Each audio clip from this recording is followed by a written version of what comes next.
Clip number 621۔ اس clip میں آپ انشاءاللہ قرآن پاک کی سورہ ابراہیم کی آیت نمبر 28 سے 30 تک کی تلاوت، ترجمہ اور تفسیر قرآن صراط الجنان سنیں گے۔ بسم اللہ الرحمن الرحیم۔ ترجمہ: اللہ کے نام سے شروع جو نہایت مہربان رحمت والا ہے۔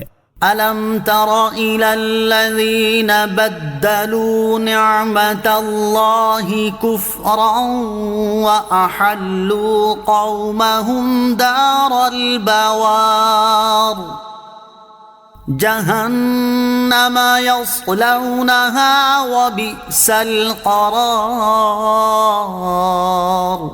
ترجمہ: کیا تم نے انہیں نہ دیکھا جنہوں نے اللہ کی نعمت کو ناشکری سے بدل دیا اور اپنی قوم کو تباہی کے گھر اتار ڈالا؟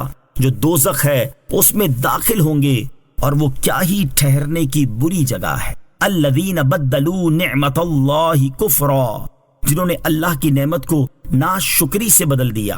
اس آیت سے اللہ تعالیٰ نے کفار کے برے احوال کا ذکر فرمایا ہے۔ بخاری شریف کی حدیث میں ہے کہ جن لوگوں نے اللہ عز و جل کی نعمت کو ناشکری سے بدل دیا ان سے مراد کفار مکہ ہیں، اور وہ نعمت جس کی انہوں نے شکر گزاری نہ کی وہ اللہ عز و جل کے حبیب صلی اللہ علیہ وسلم ہیں۔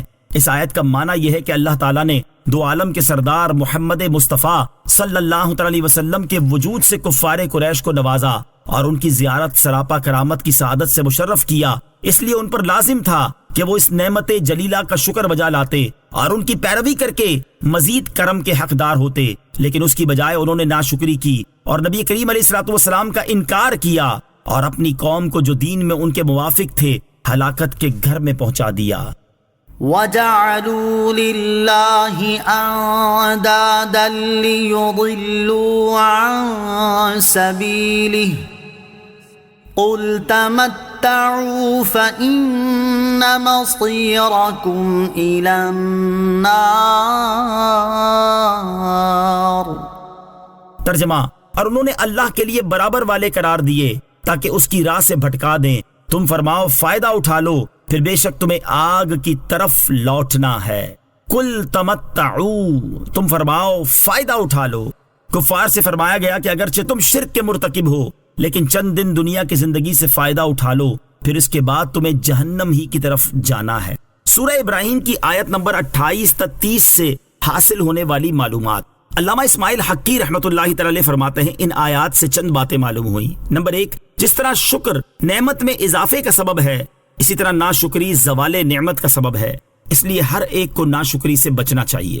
نمبر 2، برا ساتھی بندے کو جہنم کی طرف کھینچ کر لے جاتا ہے اور اسے تباہی کے گھر میں اتار دیتا ہے، اس لیے ہر مخلص مسلمان کو چاہیے کہ وہ کافروں، منافقوں اور بد مذہبوں کی صحبت سے خود کو بچائے تاکہ اس کی طبیعت ان کے برے عقائد و اعمال کی طرف مائل نہ ہو۔ نمبر 3، جہنم شریر لوگوں کے ٹھہرنے کی جگہ ہے اور اس کی گرمی کی شدت ناقابل بیان ہے۔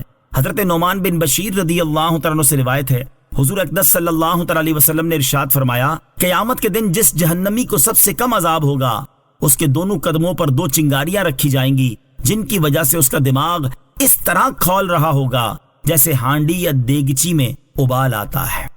صلو علی الحبیب صلی اللہ تعالی علی محمد صلی اللہ تعالی وسلم۔ مجھے اپنی اور ساری دنیا کی لوگوں کی اصلاح کی کوشش کرنی ہے انشاءاللہ عز و جل۔